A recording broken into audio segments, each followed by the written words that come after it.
After a 12-plus hour flight, my family embarked on our journey to minister in Curitiba, Brazil. After making it through many security checks, we were greeted at the airport by the missionaries, Ed and Jan Alexander. The first couple of days of the trip were spent preparing for the music conference, but we also got to enjoy Brazil. We visited many bread shops that served delicious cheesy bread called pão de queijo. My mom and I also really enjoyed the authentic espresso coffee drinks at each one of these bread shops. Speaking of food, we got to go to the Brazilian steakhouse twice and try unlimited amounts of meat. Although it was winter in Brazil, several days were warm enough to enjoy the outdoors. We visited a botanical garden and also took a windy drive to the coast. 2.5 days of our trip were spent at a music conference. Many churches joined together to learn more about singing, playing piano, and playing in the orchestra. Each night of the conference, we met together and performed the music we learned.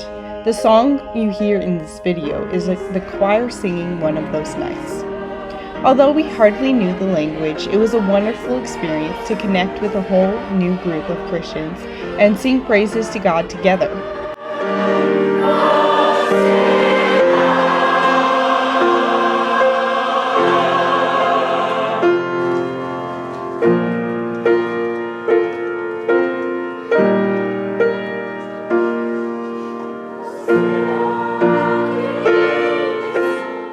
The people we met in Brazil were so loving and giving. Much of them do not have near as much as most of us do.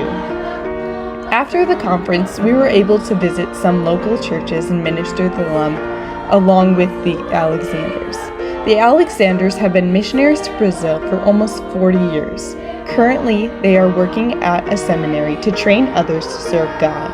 Their lives have been incredible testimonies of faithfulness to God. We met a man named Gabriel who had a passion for music ministry, and he invited us to be on his podcast. Brazil was an amazing experience, but it made us realize how lucky we are to have so many churches and have so many opportunities to meet with other believers.